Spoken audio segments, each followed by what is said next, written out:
We have some bad news to give to you about the field of media today. Huffington Post explains here. Media freedom has undergone a deep and disturbing decline in several parts of the world and at the global level this year, according to a new release from Reporters Without Borders.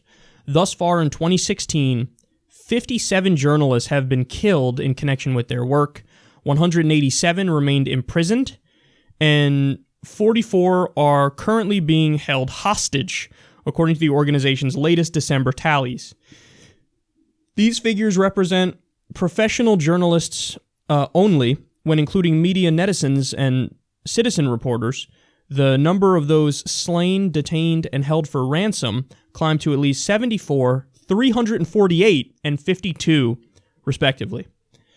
Between 2013 and the start of this year, the global score plummeted by 13.6%.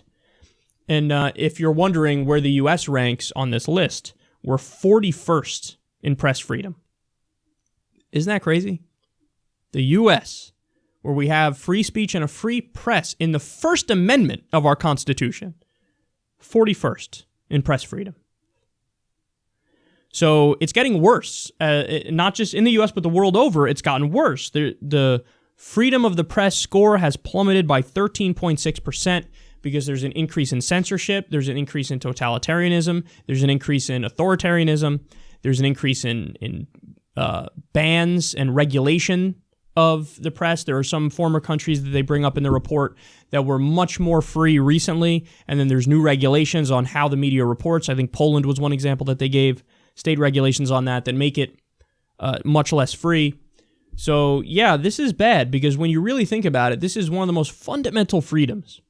Free speech is just so important and so core to what a human being is and what we need. Like, we need the ability to express ourselves in a free and open way and be able to disagree even with gigantic taboos.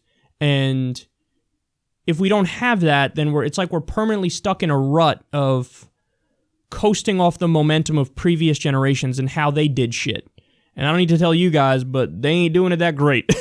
So human history has been a litany of fucking shit up. And then if you have regulation of speech and ideas, well, then how are you going to get out of the shitty patterns of behavior? You're not going to.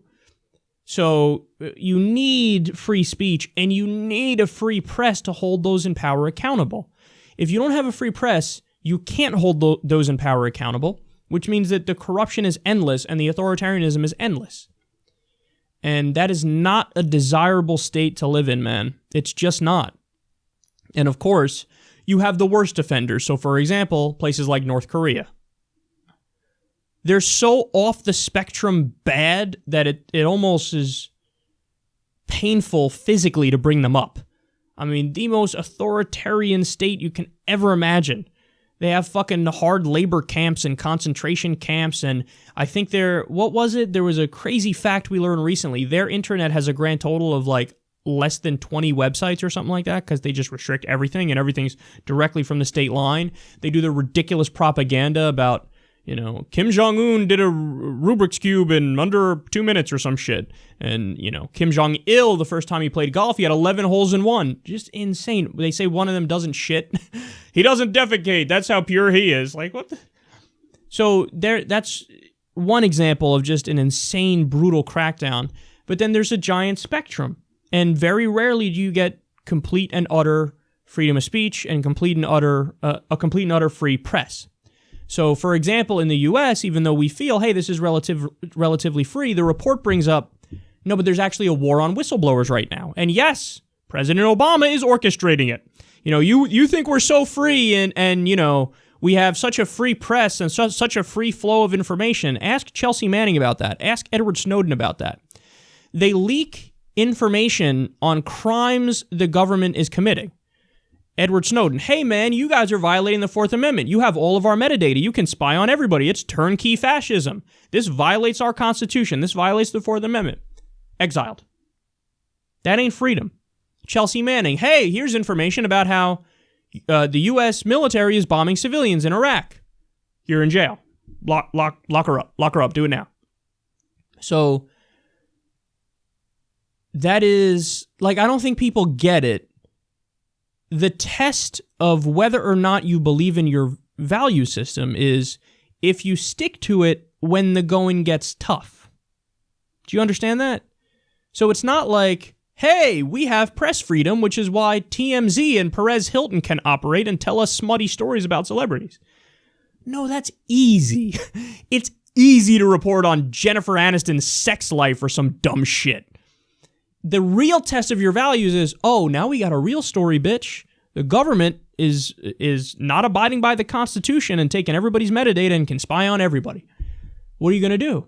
Oh, you're going to exile that guy. Well, then I guess you don't believe in free speech and free press and free flow of information. You can say you do, but you failed the test. So you have really bad totalitarian states where there's just a total and complete, lockdown on information and no free speech, and they jail dissidents and stuff like that. And you have, in the case of the U.S., this corporate media that always parrots the line of the government, and they seemingly have freedom, but there's strict parameters of what's called the Overton window. So the spectrum of that which is acceptable thought. They only hire the people who are going to stay within that spectrum. Why the fuck you think they have people like Chris Cuomo on MSNBC? And why do they have people like Wolf Blitzer on CNN? Because they know they ain't going to rock the boat, bitch.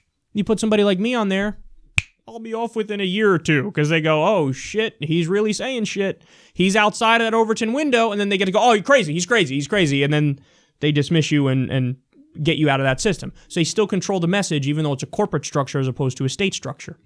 And again, you could read Chomsky's Manufacturing Consent, goes into detail about how, in his opinion, you actually can push the government line and government argument better in a corporate system than you could in a state-run system. So this is not good for press freedom, and we need to move in the right direction. And these are values that we should all share. And we shouldn't just talk about it and do the flowery rhetoric. We should abide by it in practice. And right now, the world over, that ain't happening. It's getting worse the world over.